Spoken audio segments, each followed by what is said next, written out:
ئۆکرانیای 2026 لە نێوان مامەڵە تاڵەکەی ترەمپ و ستراتیژی مانەوەی پۆتیندا. بە قەڵەمی سیروان عوبەید. جیهان بەرەو وەرچەرخانێکی مێژووی هەنگاو دەنێت.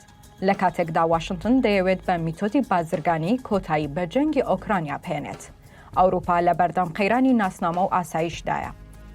لەم شیکاریە چڕەدا سێ گۆشەی گرژیەکانی نێوان ترەمپ، پۆتین و زیلێنسکی تاوتوێ دەکەین و تیشک دەخەینە سەر ڕۆڵی شاراوەی چین، ئێران و کۆریای باکوور لە نەخشەی نوێی جیهاندا.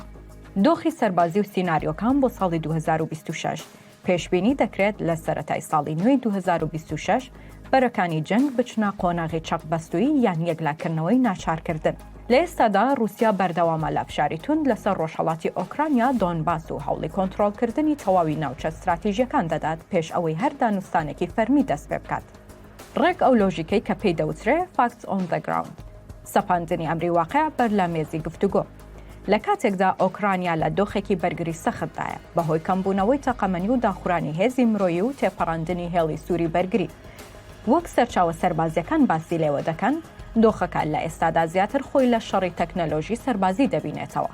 فڕۆکەی بێفڕۆکەوان و موشکی دوورمەودا کە هەردوو لە ژێرخانی وزەی یەکتری دەکەنە ئامانج بۆ شکاندنی ئیرادەی لایەنی بەرامبەر لەم زستانە سەختەی ئەم ساڵدا. هەڵوێستی دۆناڵد ترەمپ و ئەگەری فرۆشتنی ئۆکرانیا، چەسپاندنی لۆژیکی قازانجی سارد و میتۆدی مامەڵەگەری ترەمپ لە کێشە جیۆپۆلیتیکیەکاندا گەورەترین وەرچەرخان و مەترسیە لەسەر کۆی سیستەمی نێودەوڵەتی، لە ناویشاندا داهاتووی سیاسی زێلێنسکی و سەقامگیری ئاسایشی کیشوەرە پیرەکە ئەوروپا. سیاسەتی ترەمپ کە لەسەر بنەمای ئەمریکا لە پێش هەموو شتێکە کار دەکات و جەنگی ئۆکرانیا تەنها وەک بارگرانیەکی دارایی گەورە دەبینێت و هەوڵەکانیشی بۆ وەستاندنی شەڕەکە پەیوەستە بە لۆژیکی چۆن قازانج بکەم. چونکە تێڕوانینی ترەمپ بۆ سیاسەتی دەرەوە وەک کۆمپانیایەکی بازرگانی وایە کە تێیدا دەبێت هەموو مامەڵەی قازانجێکی ڕوونی بۆ ئەمریکا هەبێت، ئەگەر نا هەر ناوێکی هەبێت هیچ بەهایەکی بۆ ئەو نییە. میتۆدی بازرگانی ترس ترەمپ بۆ کۆتایی هێنان بە جەنگەکە چەکی هاوکاریەکان و هەڕەشەی کشانەوە وەک کارتێکی گوشار بەکاردەهێنێت. ئەو فشار دەخاتە سەر زیلێنسکی بۆ ئەوەی ڕازی بێت بە جێگیرکردنی هێڵەکانی ئێستای جەنگ، کە ئەمەش بە واتای دەستبەرداربوونی خاکی ئۆکرانیا دێت لە ناوچانەی کە ئێستا رووسیا داگیری کردوون. فرۆشتنەکە لێرەدا بە واتای بڕینی هاوکاریە سەربازیەکان دێت ئەگەر ئۆکرانیا بەپێی مامەڵەی ترەمپ نەچێتە سەر مێزی دانوستان، بۆ هەڕەشەی پێدانی پێشکەوتووترین چەک بە ئۆکرانیا وەک کارتێک دژی پۆتین. ئەمە ستراتیژیەکی دوولایەنەیە بۆ ناچارکردنی هەمووان بە قبولکردنی مامەڵەکانی ترەمپ. لا بەرامبەردا ترەمپ دەیەوێت وەک ئاشتی خوازێک دەربکەوێت کە ڕێگری لە جەنگی سێیەمی جیهانی کردووە و پارەی باشدەرانی ئەمریکی پاراستووە. هەروەها ئامانجێکی تری ترەمپ ئەوەیە کە پەیوەندیەکی پراگماتی لەگەڵ پۆتین هەبێت بۆ دوورخستنەوەی رووسیا لە هاوپەیمانە نزیکەکەی چین. درزی ستراتیژی ئەوروپا لە نێوان سێگۆشەی هەژمونی ترەمپ و پارادۆکسی ماکرۆن و پراگماتیزمی ئەڵمانیادا. وڵاتانی ئەوروپا لە ترسێکی گەورەدان، بەڵام هەڵوێستیان یەکگرتو نییە. فەڕەنسا و سەربەخۆی ستراتیژی، ئێمانوئێل ماکرۆن و فەڕەنسا جەخت لەسەر سەربەخۆی ستراتیژی ئەوروپا دەکەنەوە. ئەمە تەنها کاردانەوە نیە بەرامبەر بە ترەمپ، بەڵکو ئامانجێکی درێژخایانی فەڕەنسایە بۆ کەمکردنەوەی هەژمونی ئەمریکا لەسەر کیشوەرەکە. ئەوان پێیان وایە هەر ڕێککەوتنێک کە تێیدا رووسیا بە سەرکەوتوو دەربکەوێت دەبێتە مەترسی بۆ سەرتەواوی کیشوەرەکە. هەرچەندە لە کۆتایی ساڵی 2025دا ئێمانوئێل ماکرۆن وەرچەرخانێکی لە هەڵوێستەکانی پێشوویدا نیشاندا، لە کاتێکدا پێشتر جەختی لەسەر سەربەخۆیی سەربازی دەکردەوە، تەنانەت باسی لە ئەگەری ناردنی سەربازی ئەوروپی دەکرد بۆ ئۆکرانیا. ئێستا داوای گفتوگۆیەکی دادپەروەرانە و شەفاف لەگەڵ پۆتین دەکات. ئەمە نیشانەی ئەوەیە کە فەڕەنسا درکی بەوە کردووە کە ڕەنگە ترەمپ چیتر پابەند نەبێت بە هاوکاریەکانی بۆ ئۆکرانیا و پاراستنی ڕۆژهەڵاتی ئەوروپا، کەواتە بەبێ ئەمریکا ئەوروپا پێویستی بە دەرەچەی دیپلۆماسی هەیە. ئەڵمانیا و پراگماتیزمی ئابووری. ئەڵمانیا زیاتر لەسەر بنەمای بەرژەوەندی ئابووری و بەرپرسیارەتی مێژووی بیر لە رووسیا دەکاتەوە. ئەگەرچی ئەڵمانیا هاوکاری سەربازی زۆری پێشکەشی ئۆکرانیا کردووە، بەڵام هێشتا بەشێک لە سیاسەتمەدارانی وڵاتەکە دەیانەوێت پەیوەندیەکان لەگەڵ مۆسکۆ ئاسایی بکەنەوە بۆ پاراستنی بازرگانی و وزە، بۆشایی پیشەسازی و مەترسی ئاشتی سەپێنراو. ئەگەرچی ئەوروپا هەوڵی داوە بودجەی سەربازی زیاد بکات، بەڵام ڕاستیە تاڵەکە ئەوەیە کە پیشەسازی سەربازی کیشوەرەکە هێشتا ناتوانێت بۆشایی گەورەی واشنگتن پڕ بکاتەوە. ئێستا ئەوروپا وەک دوایین ڕێگر لە بەردەم ئاشتیەکی سەپێنرا وەستاوە و جەخت دەکاتەوە کە هەر ڕێکەوتنێک زیان بە سەروەری ئۆکرانیا بگەێنێت تەنها جێگرکردنی مێژوویی مەترسیەکانی رووسیایە لە داهاتوودا. ئەگەری جەنگی ڕاستەوخۆی ناتۆ و رووسیا ئەم ئەگەرە هێشتا لە ئارادایە، بەڵام لاوازە. هۆکاری مەترسیەکە ئەوەیە کە ئەگەر رووسیا هەست بە سەرکەوتنی تەواو بکات و بیەوێت پەلاماری وڵاتانی بالتیک یان پۆڵەندا بدات، جەنگی ڕاستەوخۆ دەست پێ دەکات، یان بەکارهێنانی چەکی ناوکی تاکتیکی لەلایەن رووسیاوە دەتوانێت ناتۆ ناچار بە دەستێوەردانی ڕاستەوخۆ بکات. لا بەرامبەردا هۆکاری دوورکەوتنەوەکە ئەوەیە کە ئیدارەی نوێی ئەمریکا بە هیچ شێوەیەک نایەوێت بچێتە جەنگێکی ڕاستەوخۆوە لەگەڵ رووسیا، یاخود باشترە بڵێن ستراتیژی ترەمپ زیاتر بەرەو مامەڵە ئابوووریەکانە نەک گەرمکردنی جەنگ کە خەرجی دەوێت. لەناو ئەو هاوکێشە ئالۆزانەدا پێشبینی دەکرێت لە سەرەتای ساڵی 2026دا فشارەکان بۆ سەر ئۆکرانیا بگەنە لووتکە بۆ ئاگربەستێکی کاتی. یەکەم، دانوستانی ناچارکراو. ئەگەر هەیە ئۆکرانیا بەسەر دوو بەشدا دابەش بێت، بەشێکی ڕۆژئاوایی کە بەرەو یەکێتی ئەوروپا دەچێت و بەشێکی ڕۆژهەڵاتی کە لە ژێر هەژمونی رووسیادایە، بێ ئەوەی بە فەرمیدان بۆ داگیرکاریەدا بنرێت. دووهەم، دابەشبوونی دیفاکتۆ. لە ئەنجامدا ئەوروپا ناچار دەبێت زیاتر پشت بە خۆی ببەستێت، چونکە متمانەی بە پاراستنی ئەمریکا چەترەکەی ناتۆ لە سەردەمی ترەمپدا درزی تێکەوتووە. سێهەم، گۆڕانی هاوسەنگی هێز. کورتەی دۆخەکە جەنگەکە لە قۆناغی ماندووبوونی زۆر گەورەی ئۆکرانیادایە. رووسیا دەیەوێت بە زەبری هێز ئەوەی دەستی کەوتووە بیپارێزێت. ترەمپ دەیەوێت بە گرێبەستێکی سیاسی کێشەکە تەواو بکات و ئۆکرانیاش لە نێوان هاوکاری یەکەمبووەکانی ڕۆژئاوا و هەڕەشەکانی رووسیادا شەڕی مان و نەمان دەکات. گوتاری جەمسەرەکان. سێگۆشەی پڕ لە گرژی بۆ تێگەیشتن لە قوڵای ئەم قەیرانە پێویستە چاوبخشێنینەوە بەو لێدوانە استراتیژیانەی کە ئاڕاستەی جەنگەکەیان گۆڕیوە، ئەو گوتارانەی کە ڕنگدانەوەی بەرژەوەندیە دژبەرەکانی واشنگتن و مۆسکۆ و بڕۆکسێلن. یەکەم، دۆناڵد ترەمپ و کۆتایی چەکی سپی. ترەمپ لە لووتکەی فلۆریدا تشرینی 2025 بە ڕاشکاوی ڕایگەیاند ئێمە چیتر ناتوانین بەکارهێنانی دۆلاری ئەمریکی بۆ جەنگێکی بێکۆتا لە ئەوروپا بەڕەوا بزانین، یان دەچینە سەرمێزی دانوستان یان هاوکاریەکان بە تەواوی دەوەستێنین. ئەمە پەیامێکی توند بوو بۆ کێیف کە سەردەمی هاوکاری بێمەرج کۆتایی هاتووە و ترەمپ هاوکاریەکان وەک چەکی فشار بۆ سەپاندنی ئاگربەست بەکاردەهێنێت. دووهەم، ڤلادیمیر پۆتین و واقعی نوێی سەرزەوی. پۆتین لە یانەی باڵدای کانونی یەکەمی 2025 وەک براوەیەک دەرکەوت و گوتی هەڕێکەوتنێک دەبێت لەسەر بنەمای واقعی سەرزەوی بێت. ئۆکرانیا دەبێت بێلایەن بێت و ناوچە ئازادکراوەکان کە مەبەستی ناوچە داگیرکراوەکان بووە نابێت ببنە بنکەی ناتۆ. پۆتین لێرەدا دەیەوێت ئەو دەستکەوتانە لە ترەمپ وەربگرێت کە ئیدارەی بایدن ڕەتی دەکردنەوە، ئەویش چەسپاندنی داگیرکاری و بێبەشکردنی ئۆکرانیایە لە ناتۆ. سێهەم، ئێمانوئێل ماکرۆن و قەدەری سەروەری ئەوروپا. ماکرۆن لە لووتکەی پاریس کانونی یەکەمی 2025 وەک وەڵامێک بۆ واشنگتن وتی ئەوروپا چیتر ناتوانێت ئاسایشی خۆی بە قەدەری هەڵبژاردنەکانی ئەمریکاوە ببەستێتەوە. هەر ئاشتیەک ئۆکرانیا بکاتە قوربانی شەرمەزارکەرە و جەنگ دەهێنێتە ناو جەرگەی پاریس و بەرلین. ئەم لێدوانە ئاماژەیە بۆ درزێکی مێژووی. ئەوروپا دەترسێت مامەڵەکەی ترەمپ رووسیا بکاتە هەڕەشەیەکی هەمیشەیی بۆ سەرتەواوی کیشوەرەکە. چوارەم، ڤلادیمیر زلنسکی. ئاشتی بە بێدادپەروەری نابێت. زلنسکی لە وتارێکی بێهیواییدا دەی دێسانەوەی 2025 ئێمە ئاشتیمان دەوێت، بەڵام تەسلیمبوون نا. ئەگەر هاوبەشەکانمان پشتمان تێ بکەن بەتەنیا دەجەنگین، چونکە ئەمە شەڕی مان و نەمانە. ئەم لێدوانە هاواری سەرۆکێکە کە لەلایەن واشنگتنەوە گەمارۆ دراوە و پەنا بۆ ویژدانی مێژوو دەبات. ئەم لێدوانانە بەڕوونی دەری دەخەن کە جیهان لەناو جەرگەی سێگۆشەیەکی پڕ لە گرژیدایە. ترەمپ دەیەوێت بە هەر نرخێک بێت گرێبەستەکە تەواو بکات و دۆسیەکە کۆچایی پێبێنێت. پوتین لە هەوڵی چەسپاندنی دەستکەوتەکان و بێهێزکردنی هەمیشەیی ئۆکرانیادایە، لە کاتێکدا ئەوروپا شەڕی ڕێگریکردن لە داڕمانی تەواوەتی کیێف دەکات بۆ پاراستنی دوایین سەنگەرەکانی ئاسایشی خۆی. نەخشە ڕێگەی پێشنیارکراوی دۆناڵد ترەمپ. پلانەکەی ترەمپ لەسەر بنەمای تێڕوانینێکی بازرگانی و سیاسی داڕێژراوە، نەک ڕێگە چارەی ئاشتی دادپەروەرانە بۆ دوو وڵاتەکە. پلانەکەی ترەمپ سێ تەوەری سەرەکی دەگرێتەوە. یەکەم، سەپاندنی ناوچەی بێچەک. ترەمپ پێشنیاری کردووە کە هێڵەکانی ئێستای شار کە نزیکەی 120 خاکی ئۆکرانیا لە ژێردەستی رووسیادایە ببنە هێڵی سنووری نوێ. پلانەکە بریتیە لە دروستکردنی ناوچەیەکی پارێزرا و بە درێژایی 1200 کیلۆمەتر کە هێزە ئەوروپیەکان نەک ئەمریکیەکان چاودێری بکەن.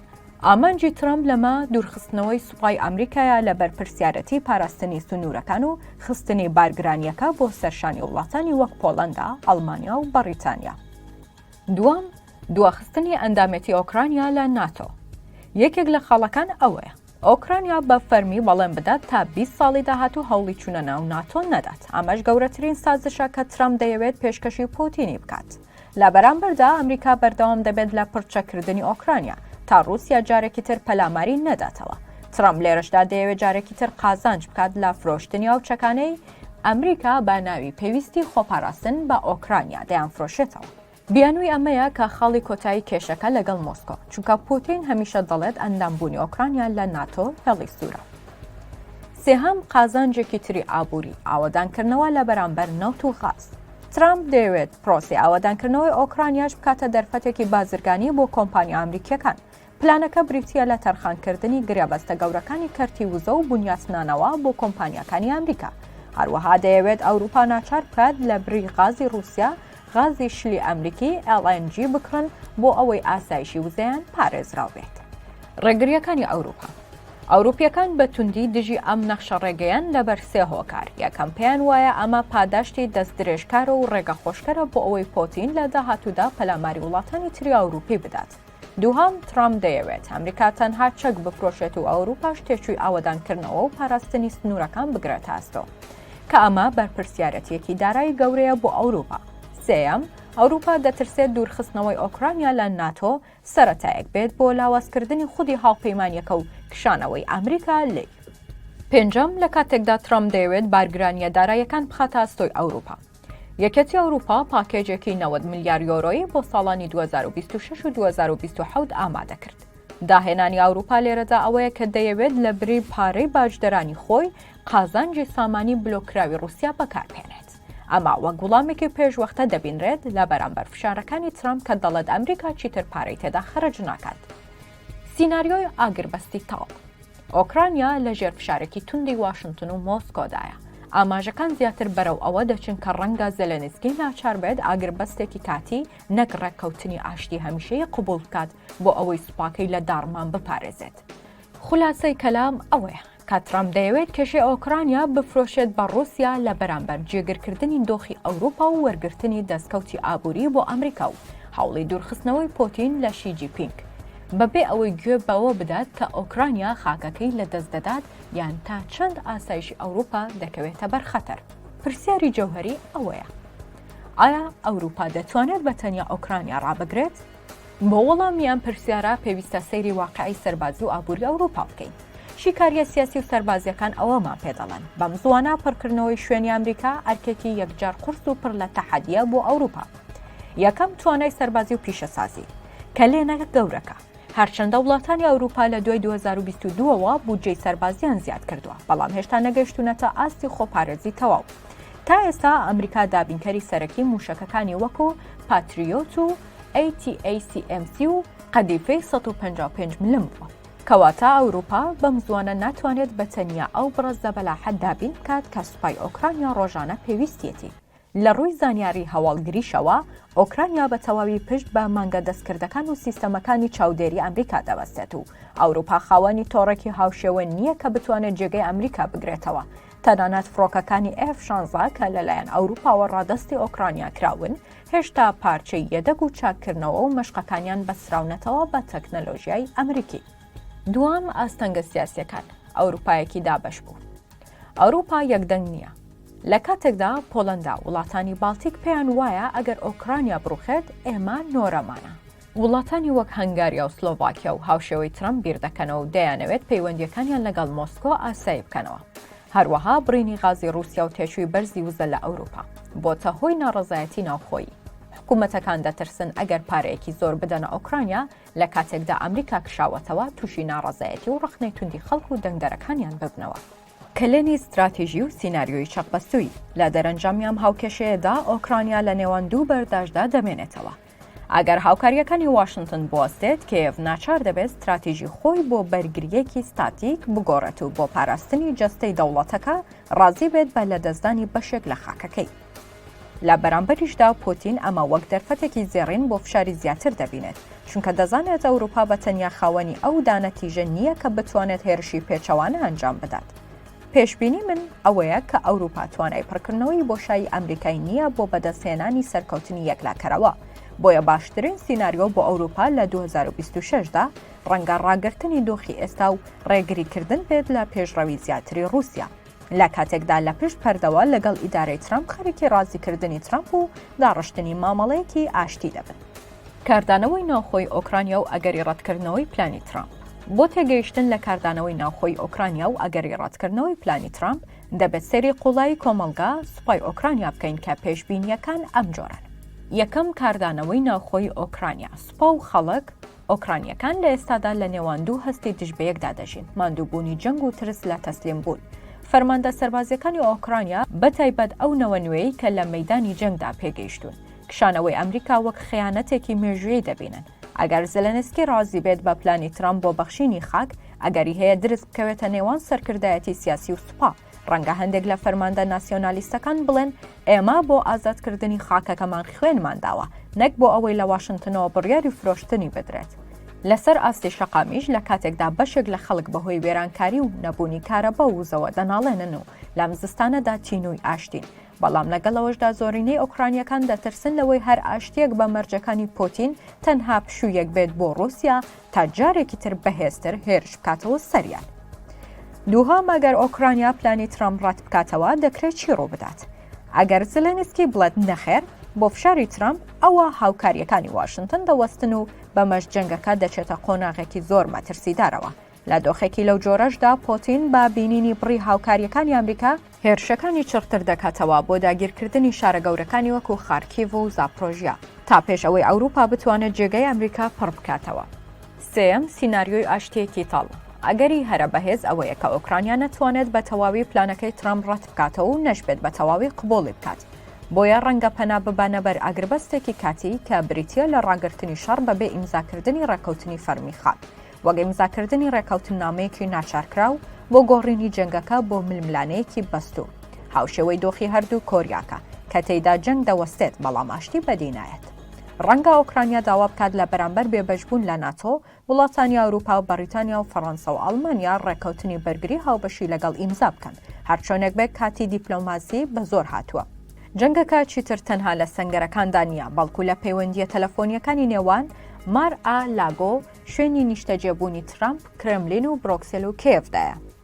جەنگەکە چیتر تەنها لە سەنگەرەکاندا نییە بەڵکو لە پەیوەندیە تەلەفۆنیەکانی نێوان مار-ئا-لاگۆ شوێنی نیشتەجێبوونی ترەمپ کرێملین و برۆکسل و کێڤدایە.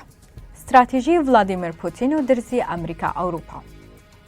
قوڵای ستراتیژی ڤلادیمیر پۆتین و ئەو درزە گەورەی کە لە نێوان ئەمریکا و ئەوروپادا دروست بووە. یەکەم، ئایا رووسیا بە ئاگربەز ڕازی دەبێت؟ پۆتین کە خۆی وەک سەرکەوتووی جەنگەکە دەبینێت بۆ چوونی ئەو بۆ ئاشتی جیاوازە. مەرجە نەگۆڕەکانی رووسیا ئەوەیە کە تەنها بەوە ڕاستی نابێت کە خاکەکەی لەدەست بێت. پۆتین داوای بێلایەنبوونی تەواوی ئۆکرانیا دەکات بەوە تا ئەوەی ئۆکرانیا نەبێتە ئەندامی ناتۆ و هیچ چەکێکی پێشکەوتوی ڕۆژئاوایی تێدا نەبێت. ڕەنگە رووسیا بە فەرمی دەستبەرداری داوای ڕوخانی زلێنسکی بێت بەڵام فشار دەکات بۆ هەڵبژاردننی نوێ کاتەیدا کەسایەتیەکی نزیک لە مۆسکۆ یان لایەنێکی بێلایەن بێتە سەرکار. پۆتین بەباشی وشیارە بەوەی کە ترەمپ پەلەیەتی بۆ کۆتایی هێنان بە جەنگەکە بۆیە ڕەنگە مەرجەکانی قورستر بکات تا زۆرترین ئیمتیاز لە واشنگتن وەربگرێت وەک لادانی سزاکانی سەر رووسیا و دانپێدانانی نێودەوڵەتی بەلکاندنی ناوچە داگیرکراوەکان لووتکەی ئالاسکا و دیپلۆماسی پشتپەردە. بە بۆچوونی من کۆبوونەوەی لووتکەی ئالاسکا لە نێوان ترەمپ و پۆتین کە بەبێ ڕەزامەندی ئەوروپا و تەنانەت بەبێ ئاگاداری سەرۆکی ئۆکرانیا بەڕێوە چوو سەرەتای وەرچەرخانێکی مەترسیدار بوو زنجیرەیەک جوڵەی گوماناوی وەک ناردنی نوێنەری تایبەتی ترەمپ بۆ مۆسکۆ پەیوەندیە تەلەفۆنیە چڕەکان و دوجارگەشتەکەی نوێنەرانی کرێملین بۆ فلۆریدا هەمویان یەک پاکێجن و یەکڕاستی دەسەلبێنن ئامادەکاری بۆ ڕێکەوتنێکی ژێربەژێر لە ئارادایە. ئەم جموجۆڵانە ئاماژەیەکی ڕوونن بۆ ئەوەی کە پۆتین و ترەمپ دەیانەوێت لە دەرەوەی چوارچێوەی فەرمی ناتۆ و یەکێتی ئەوروپا ڕاستەوخۆ مامەڵە گەورەکە لە نێوان خۆیاندا ئەنجام بدەن و چارەنووسی کیشوەرەکە بە تەنیا دیاری بکەن. مەترسی هەڵوەشانەوەی ناتۆ و دابەشبوونی ڕۆژئاوا. ئەمە ترسناکترین سیناریۆیە کە ئەوروپا لە ساڵی 2026دا ڕووبەڕووی دەبێتەوە. ئەگەری دارەی ترەمپ و سەرکردەکانی ئەوروپا نەگەنە ڕێکەوتنێکی هاوبەش، ئەگەری پاشەکشەی کردەی ئەمریکا لە ناتۆ یان بێبایەخکردنی پەیماننامەکە لە ئارادایە. ترەمپ بە لۆژیکی پاراستن بەرامبەر پارە هەڕەشەی ئەوە دەکات کە واشنگتن چیدی نابێتە پاسەوانی کیشوەرێک کە بودجەی سەربازی خۆی دابین ناکات. ڕاکەوتنی دووپۆڵی ترەمپ و پۆتین بەبێ لە بەرچاوگرتنی بەرژەوەندیەکانی بڕۆکسل مانە و کاریگەری ناتۆ لە ناو دەبات. لا بەرامبەر ئەم بێهیواییەدا ڕەنگە هێزە گەورەکانی وەک فەڕەنسا، ئەڵمانیا، بەریتانیا و پۆڵەندا هەوڵ بدەن هاوپەیمانیەکی سەربازی ئەوروپی پەتی دروستکەن. ئەمەش ڕۆژئاوا بۆ دوو جەمسەری لاوەز دابەش دەکات. جەمسەری ئەمریکا، بەریتانیا و جەمسەری ئەوروپای کیشوەر. ئەم بۆشایی ئەمنیەش دەبێتە هاندەر بۆ رووسیا تا لە ساڵانی داهاتوودا تاقیکردنەوەی سەربازی لەسەر وڵاتانی بالتیک و وەک لیتوانیا و ئیستۆنیا ئەنجام بدات و سنووری هێزی خۆی تاقی بکاتەوە.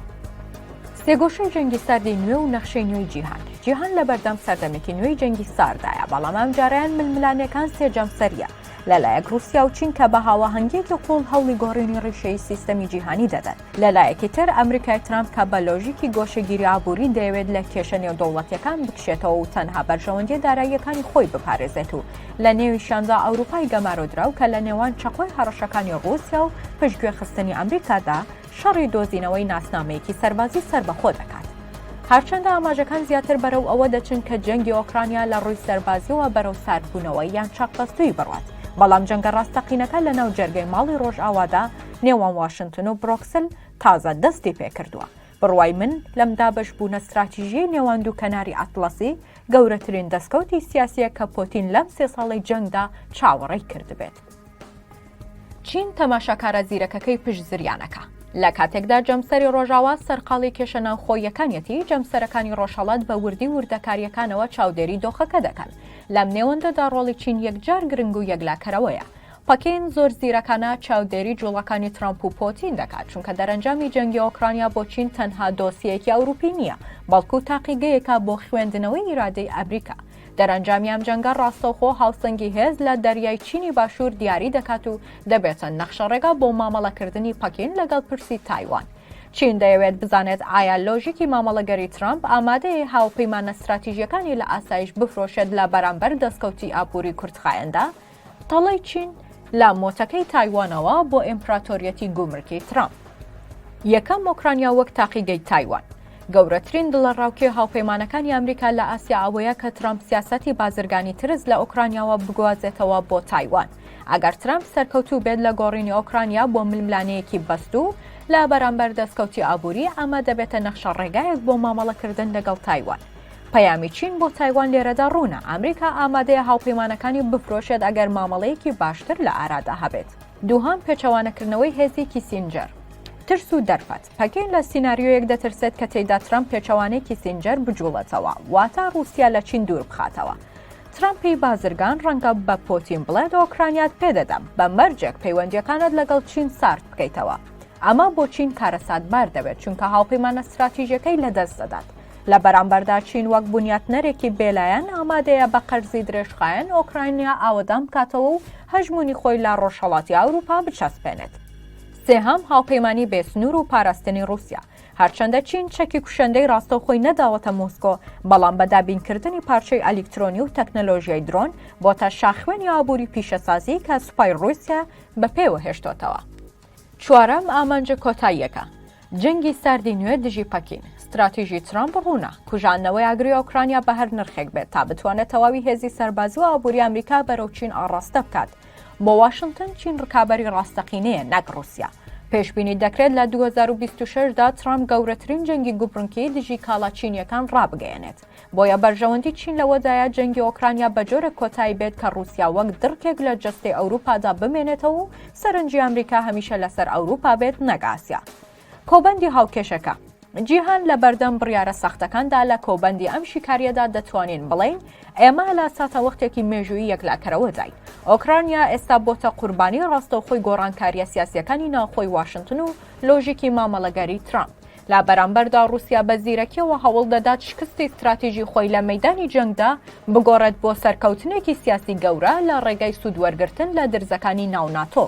لەم نێوەندەدا ئەوروپا لەناو جەرگەی قەیرانێکی قوڵی ناسنامەدایە، یان دەبێت ڕێگەی سەخت و پڕتێچووی سەربەخۆیی سەربازی هەڵبژێرێت، یان ببێتە پاشکۆیەکی بێبڕیار لە ناو کاروانەکەی ترەمپدا. هاوکات چین وەک تەماشاکارێکی زیرەک و پشوو درێژ چاوەڕێی ساتەوەختی دارمانی یەکپارچەی ڕۆژ ئاوا دەکات تاوەکو نەک هەر پرسی تایوان یەکلا بکاتەوە بەڵکو سیستەمی جیهانی نوێ بە ئارەزوی پەکین دابڕێژێتەوە. هاوپەیمانێتی تاران و پیۆنگیانگ شاخوێنی سوپای رووسیا بۆ تەواوکردنی ئەم وێنە ئاڵۆزان نابێت ڕۆڵی هاوپەیمانە دەرەکیەکان نادیدە بگرین کە بوونەتە هۆکاری مانەوەی رووسیا لە گۆڕەپانی جەنگدا و ئێستا چاوەڕێی پاداشتە استراتیژیەکانیانین. مانەوەی مۆسکۆ لە جەنگی درێژخایەندا تا ڕادەیەکی زۆر قەرزاری ئەو هاوپەیمانیە سێقۆڵیەیە کە لەگەڵ تاران و پیۆنگیانگ دروستی کردووە. کۆریای باکوور بە ڕەوانەکردنی هەزاران سەرباز و ملیۆنان قەدیفەی تۆپ و ئێران بەدابینکردنی تەکنۆلۆژیای درۆن و موشکی بالستی بوونەتە شاخوێنی نۆژەنکردنەوەی سوپای رووسیا. ئەم هاوکاریە تەنها ئاڵوگۆڕێکی سەربازی سادە نییە بەڵکو ستراتیژیەتێکی قوڵترە. ئەم وڵاتانە لە بەرامبەر پشتیوانیەکانیان چاویان لە تەکنۆلۆژیای پێشکەوتوی ئەتۆمی سیستەمی مانگی دەستکرد و فڕۆکەی جەنگی رووسیا. ئەمەش گەورەترین ئاڵنگاری بۆ ئیدارەی ترەمپ دروست دەکات چونکە هەر مامەڵەیەک لەگەڵ پۆتین ڕاستەوخۆ کار دەکاتە سەر بەهێزبوونی پێگەی ئێران لە ڕۆژهەڵاتی ناوەڕاست و کۆریای باکوور لە ئاسیا. لێرەدا پوتین کارتی ئێران و کۆریا وەک ئامرازێکی گوشار دژی واشنگتن بەکاردەهێنێت تا سازشی زۆرتر لە دۆسیی ئۆکرانیادا بەدەستپێنێت. لا دەرەنجامدا جەنگی ئۆکرانیا چیتر تەنها ململانەیەک نییە لەسەر خاک بەڵکو کێبڕکەیەکە لەسەر ئەوەی کێ جیهان بەڕێوە دەبات. لە کاتێکدا ترەمپ دەیەوێت بە پارە و مامەڵە کێشەکان کۆتایی پێبهێنێت جەمسەرەکانی تری وەکو رووسیا، چین و ئێران هەوڵی گۆڕینی هێز و هەژمونی جیهانی دەدەن. ئۆکرانیا لە ناوەڕاستی ئەم زریانەدا ماوەتەوە و چارەنووسی بەسراوەتەوە بەوەی کە ئایا ئەوروپا دەوێرێت بەبێ ئەمریکا ئەرکی پاراستنی ئەو وڵاتە بگرێتە ئەستۆ یان نا. داهاتووی ڤلادیمیر زلنسکی وەک قوربانی مامەڵە سیاسیەکان داهاتووی ڤلۆدیمیر زلنسکی وەک سەرۆک تەنانەت ژیانیشی لە مەترسیدارترین قۆناغدایە. ئەو لە نێوان بەرداشی فشاری ترەمپ و پۆتین و تووڕەی ناوخۆی ئۆکرانیادا لێرەدا چارەنووسی سیاسی ئەو دەکرێت بەو شێوەیە بێت. یەکەم ئەگەر زلنسکی ناچار بکرێت واژۆ لەسەر ڕێکەوتنێک بکات کە تێدا سەتابیستی خاکی ئۆکرانیا بە فەرمی یان بەکردەی بدرێت بە رووسیا ڕوبەڕووی چەندین تەحەدی دەبێتەوە. لایەنەتەوەیە تونڕەوەکان و بەشێک لە فەرماندە سەربازیەکان ڕەنگە زلنسکی بە تەسلیم بوو ناوبەرن کە ئەمە دەبێتە هۆی دروستبوونی ناسەقامگیری سیاسی لە ناو کێف. هەروەها زلنسکی کە 3 ساڵە وەک سمبولی خۆراگری جیهانی دەردەکەوێت ئەگەر بچێتە ژێرباری مەرجەکانی ترەمپ ئەوە ئەو وێنەی دەشکێت و دەبێتە سەرکردەیە کە نەیتوانی بەڵێنەکانی بۆ گێڕانەوەی تەواوی خاکەکەی بباتە سەر. دووهەم سیناریۆی هەڵبژاردننی پێشوەختە لە ئۆکرانیا بەهۆی بارینە ئاسایی جەنگەوە هەڵبژاردن ڕاگیراوە بەڵام ئەگەر ئاگربەس ڕۆ بدات فشاری ناوخۆی و دەرەکی زیاد دەبێت بۆ ئەنجامدانی هەڵبژاردن. کەسایەتیە سەربازیەکانی وەکو ڤالێری زالۆزنی کە جەماوەرێکی زۆری هەیە دەبنە هەڕەشەی ڕاستەخۆ بۆ سەرکورسیەکەی زلنسکی. ئەگەرێکی بەهێزەیە کە زلنسکی دوای ئیمزاکردنی ڕێکەوتنەکە خۆی دەستبەرداری دەسەڵات بێت یان لە هەڵبژاردنەکاندا بدۆڕێت. هاوشێوەی وێنستۆن چەرچیل دوای سەرکەوتنی لە جەنگی جیهانی دووەمدا هەرچەندە بە پاڵەوان ناودەبرا لە هەڵبژاردنەکاندا دۆڕاندی چونکە دوای کۆتایی هاتنی جەنگیش ئەو تەنها تەرکیزی لەسەر جەنگ بوو لە کاتێکدا خەڵکەکەی داوای بوژانەوە و ژیانیان دەکرد. ئایا زلنسکی دەبێتە قوربانی مامەڵەکەی ترەمپ و پۆتین؟ لە کاتێکدا ترەمپ و پۆتین هەردووکیان زلنسکی وەک کۆست دەبینن لە بەردەم مامەڵە و بەرژەوەندیەکانیاندا بۆ ترەمپ زلنسکی کەسێکە کە بەردەوام داوای پارە دەکات و توندڕەوە لە مەرجەکانیدا بۆیە ترەمپ پێی باشە سەرکردەیەکی پراگماتیتر لە کێف ببینێت کە ئامادەی سازش بێت. بۆ پۆتینیش زلنسکی کە سمبولی شکستی پلانی رووسیایە بۆ داگیرکردنی خێرای ئۆکرانیا بۆیە پۆتین هەموو هەوڵێک دەدات بۆ ئەوەی لە هەر ڕێکەوتنێکدا زلنسکی لە دەسەڵات نەمێنێت یان بێهێز بکرێت تەنانەت ئەگەر تیرۆرکردنیشی بێت. بۆیە پێدەچێت تا ئێستا زلنسکی لە تەنیاترین کاتی خۆی دابێت و ئەو دەزانێت کە ئەگەر ڕێکەوتن نەکات وڵاتەکەی بەهۆی برانی هاوکاریەکانی واشنگتنەوە دەڕوخێت و ئەگەر ڕێکەوتنیش بکات داهاتووی سیاسی خۆی و یەکپارچەی خاکەکەی دەخاتە مەترسیەوە. لە کۆتاییدا جەنگی ئۆکرانیا تەنها ململانەیەک نییە لەسەر سنوورە جوگرافیەکان بەڵکو وێناکردنەوەی ئەو پرسیارە کۆنەیە ئایا دادپەروەری هێز بەرهەم دەهێنێت یان هێز دادپەروەری پێناسە دەکاتەوە. ئەوەی دەیبینین تاقیگەیەکی گەورەیە بۆ تێپەڕین لە سەردەمی ئایدۆلۆژیەکان بەرەو سەردەمی پراگماتیزمی ڕوت. کاتێک ترەمپ جەنگ وەک ژمارەیەک لە دەفتەرە ژمێریاریەکەیدا دەبینێت و پۆتین وەک گەڕانەوە بۆ شکۆمەندیەکی دێرین و چین وەک دەرفەتێک بۆ داڕشتنەوەی نەزمێکی نوێی جیهانی و تاقیکردنەوەی لاوەزیەکانی ڕۆژئاوا لێرەدا ئۆکرانیەکان دەبنە ئەو قوربانیەی کە لە نێوان بەرژەوەندی گەورەکان و ویژدانی مرۆییدا جێماون. مێژوو پێمان دەڵێت کە ئاشتیەک بە بێدادپەروەری تەنها کاتێکی دیاریکراوە بۆ جەنگی داهاتوو ئەگەر ڕێکەوتنی ساڵی 2026 لەسەر بنەمای فرۆشتنی مافی گەلان و گۆڕینەوەی خاک بە ئاسایشی کاتی بێت، ئەوە جیهان نەک ئاشتەوایی بەڵکو لاپەڕەیەکی نوێ لە جەنگێکی سارد دەست پێ دەکات کە تێیدا مرۆڤ تەنها ئامرازێکە لە یاریەکی گەورەی شەترەنجی دەسەڵاتدارە گەورەکاندا. وەک فەیلسوفێک دەڵێت هەمیشە دەسەڵاتداران جەنگەکان هەڵدەگیرسێنن، بەڵام ئەوە خەڵکی سادەیە کە دەبێت مێژووی دوای جەنگ بنووسێتەوە. پرسیارە جەوهەریەکە بۆ ساڵانی داهاتوو ئەوەیە: ئایا مرۆڤایەتی لەم تاقیکردنەوەیەدا بەهای پێکەوە ژیان هەڵدەبژێرێت یان تەسلیمی لۆژیکی هێز و پێشەنگایەتی قازانجی بێمۆڕاڵ دەبێت؟